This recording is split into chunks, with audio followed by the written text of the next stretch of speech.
చాలా మందికి ఐయుఐలో multiple cycles లో ప్రెగ్నెన్సీ రాలేదు, మరి నెక్స్ట్ ఆప్షన్ లాగా ఐవీఎఫ్ అనేది సజెస్ట్ చేశారు. ఐవీఎఫ్ వెళ్ళడానికి ఐయుఐ సైకిల్ తర్వాత మనము బ్రేక్ తీసుకోవాలా లేకపోతే వెంటనే ప్రొసీడ్ అవ్వచ్చా అనేది డౌట్ ఉంటుంది అనమాట.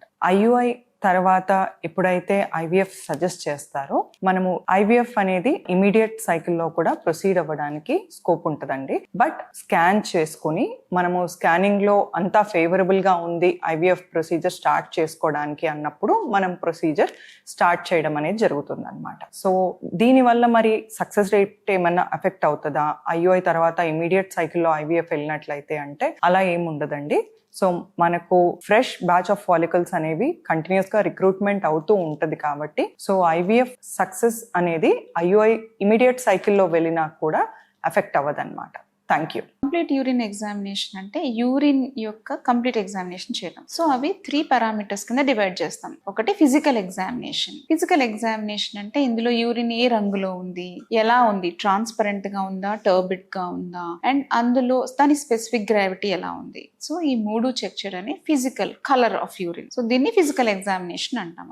రెండవది బయోకెమిస్ట్రీ ఆఫ్ యూరిన్. అంటే అందులో ఏమేమి ఎలిమెంట్స్ చూస్తాం, షుగర్స్ ఏమైనా ఉన్నాయా, కీటోన్ బాడీస్ ఉన్నాయా, ప్రోటీన్స్ ఏమైనా ఉన్నాయా, ఇవన్నీ చెక్ చేయడాన్ని కెమికల్ ఎగ్జామినేషన్ అంటాం. Third point microscopical examination. అంటే యూరిన్ లో మనకి ఏమైనా ఇన్ఫెక్షన్స్ ఉన్నాయా లేదా చెప్పడానికి, ఏదైనా బాక్టీరియా ఉందా, పస్ సెల్స్ ఉన్నాయా అనేది చూస్తాం. అది కాకుండా ఏమైనా బ్లడ్ ఉందా, ఆర్బీసీస్ ఏమైనా ఉన్నాయా, అది కాకుండా కాస్ క్రిస్టల్స్ అంటాం, ఇవన్నీ ఏమైనా కనబడ్డాయా చూడడాన్ని యూరిన్ మైక్రోస్కోపిక్ ఎగ్జామినేషన్ అంటాం. సంతానలేమి సమస్యతో బాధపడుతున్న భార్యాభర్తలు లేదా కపుల్ ఎవరైతే ఉన్నారో సో ఫర్టిలిటీ సెంటర్ కి రావటానికి భయపడుతున్నా లేదా రావటానికి ఇష్టపడటం లేకపోతున్నా సో డెఫినెట్ గా ఈ వీడియో ద్వారా ఏంటంటే కొంతవరకు అసలు ఎందుకు కన్సల్టేషన్ రావాలి, ఎందుకు అది ఇంపార్టెంట్ అనేది మీరు తెలుసుకోవచ్చు. సో సాధారణంగా ఫర్టిలిటీ సెంటర్ లో ఏంటంటే మీ యొక్క ఫర్టిలిటీ స్కోర్ ఎలా ఉన్నది అనేది తెలుసుకోవచ్చు. సో మీ యొక్క గర్భసంచి, ఆడవాళ్ళ యొక్క గర్భసంచి కానీ ఎగ్ కౌంట్ ఎలా ఉంది, సో ఇతరత్ర ప్రాబ్లమ్స్ ఏమైనా ఉన్నాయో అనేది మన యూజువల్ గా స్కాన్ ద్వారా, అలాగే కొన్ని బ్లడ్ టెస్ట్ ద్వారా, అలాగే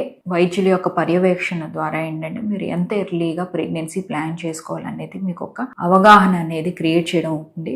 అట్ ద సేమ్ టైం ఏంటంటే చాలా మందికి ఉన్న అపోహ ఏంటంటే ట్రీట్మెంట్స్ దగ్గరికి వచ్చేసరికి వాటికి చాలా సైడ్ ఎఫెక్ట్స్ ఉంటాయి, ప్రాబ్లమ్స్ అనేవి ఉంటాయి, అలాగే కొంతమంది వెయిట్ గెయిన్ అనేది ఎక్కువ ఉంటారు అనే ఒక అపోహ అనేది చాలా మందిలో ఉంది. సో ఇప్పుడు ఉన్న ట్రీట్మెంట్స్ ఆల్మోస్ట్ చాలా మటుకు కొంచెం సేఫ్ గానే ఉన్నాయి. కొంతవరకు కొన్ని కాంప్లికేషన్స్ ఉంటాయి. సో అవసరం బట్టి ఆ ట్రీట్మెంట్ అనేది మేము వాళ్ళకి సజెస్ట్ చేయడం అనేది జరుగుతుంది. సో కొంతమంది ఏంటంటే న్యాచురల్ గానే ట్రై చేయాలనుకున్నప్పుడు కొన్ని natural methods like calendar method follow అవుతూ at the same time scans చేయించుకోవడం వల్ల ఏంటంటే వాళ్ళ యొక్క ఫర్టిలిటీ పీరియడ్ తెలుసుకుని ఎర్లీగానే వాళ్ళు ప్రెగ్నెన్సీ అనేది కన్ఫర్మ్ చేసుకోవచ్చు అనమాట. నైట్ షిఫ్ట్స్ అనగానే ఏంటి, కొంచెం మనకి సర్కేడియన్ రిథమ్ అంటే సైకిల్ రిథమ్ అనేది నిద్రపోయేకి స్లీప్ సైకిల్స్ అనేది చాలా వరకు డిస్టర్బ్ అవుతుంది. అది కరెక్టే. బిఫోర్ ప్రెగ్నెన్సీ, ఆఫ్టర్ ప్రెగ్నెన్సీ కూడా మనము అలాంటి ప్రాబ్లమ్స్ ఫేస్ చేస్తూనే ఉంటాం. సో యాక్చువల్గా ఏంటి, ఫర్టిలిటీ అనేది ఇంతకు ముందు ఎర్లీ ఏజెస్ లో మ్యారేజెస్ అయ్యేది, ప్లస్ హ్యాబిట్స్ అనేది చాలా నీట్ గా ఉండేది.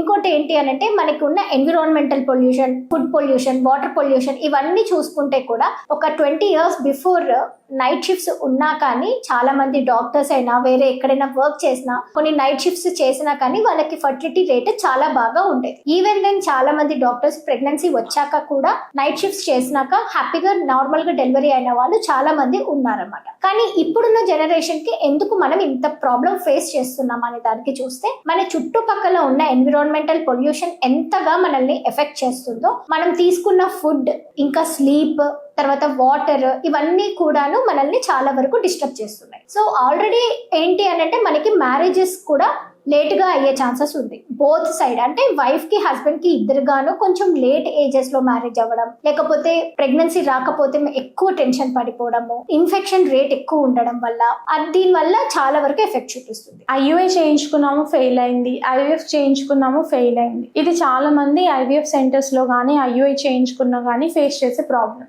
వీళ్ళకి ఏంటంటే నెక్స్ట్ స్టెప్ ఏంటి, ఎన్నిసార్లు ఐయుఐ చేయించుకోవచ్చు, ఎన్నిసార్లు ఐవీఎఫ్ చేయించుకోవచ్చు అనేది ఒక డైలమాగా ఉంటుంది అనమాట. జనరల్లీ ఈ IUI అనేది కానీ IVF కానీ పెళ్ళైన తర్వాత ప్రెగ్నెన్సీ అనేది న్యాచురల్ గా కన్సీవ్ అవ్వలేకపోతే యూస్ చేసే టెక్నిక్స్. ఈ ఇంట్రాయూటరైన్ ఇన్సెమినేషన్ అంటే స్పర్మ్ క్వాలిటీ బాగుంది, ఓవులేట్ అవుతలేదు పేషెంట్ కి అంటే వాళ్ళకి ఓవులేషన్ ఇండక్షన్ పెట్టి ఎగ్ రిలీజ్ అయ్యే టైంకి స్పర్మ్స్ ని లోపలికి పంపించడం అనేది జరుగుతుంది అనమాట, ఇంజెక్షన్ రూపంలో. దీన్ని IUI అంటారు. జనరల్లీ IUI అనేది స్టడీస్ ప్రకారం చూసుకున్నట్లు అయితే 3 నుంచి 4 సైకిల్స్ దాకా చేసుకోవచ్చు. ఇంకా IUI ఫెయిల్ అయిన కపుల్స్ కి IVF అడ్వైస్ చేయడం అనేది జరుగుతుంది. ఏ పర్టికులర్ గైడ్ లైన్ కూడా ఇన్ని IUI సైకిల్స్ చేయించుకోవాలి, ఇన్ని IVF సైకిల్స్ చేయించుకోవాలి అని మాకు చెప్పదు. పేషెంట్ కండిషన్ ని బట్టి IVF కానీ IUI కానీ అడ్వైస్ చేయడం అనేది జరుగుతుంది.